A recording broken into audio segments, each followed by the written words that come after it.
All right, so you may have heard that businesses trade on some sort of a multiple of earnings. But what is that? Is it EBITDA? Is it net operating income? Is it NOI? Is it net I? All these different terms. And we've got to kind of weave through this so that we can really understand what your business is worth.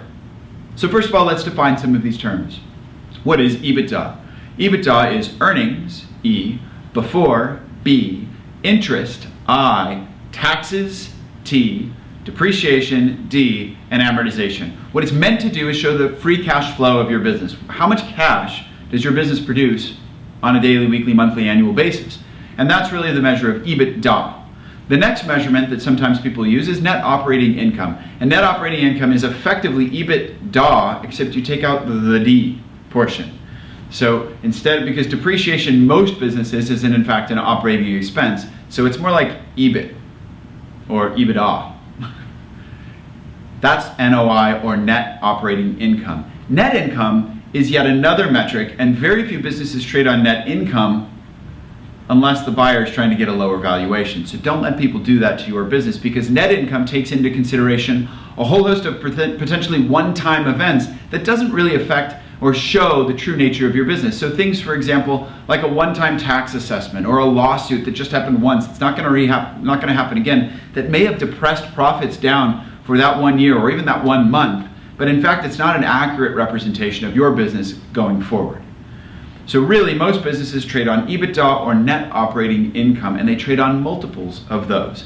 Now sometimes people say, well, in my industry we trade on a multiple of gross revenue, and I say, okay, cool. And I'll give you the CPA industry just by way of example. I was just talking to a CPA last week, and he said, you know, the CPA industry doesn't trade on an earnings multiple, we trade on a gross revenue multiple. And I said, that's right. Your gross revenue multiple is around 1.2, right? And he said, yep, sure is. And I said, and you do about 20 to 25% net operating income, right? And he goes, yeah, that's right. And I said, cool, so it's about 4 to 6 times earnings multiple, right? And he goes, yep. I said, amazing, because 90% of businesses sell between a 3 and a 7 times earnings multiple. Your business is fairly steady and stable, therefore it's probably on the top end of that. So when people go to some sort of a revenue multiple, it just triangulates almost identically with what the value is when you use some sort of an earnings multiple. It's amazing, but business valuations are not that difficult, they're not that tough. And a gross revenue multiple or an earnings multiple, you're gonna come out with just about the same number, because businesses are still worth just about the same amount. So as we go and you look forward to these businesses, remember, there are all these words you need to know: EBITDA, NOI, net income, and gross revenue multipliers. Those all affect your business valuation, but that's the way you can figure it out as you get into this and not be sort of intimidated or hoodwinked by someone who's trying to buy your business.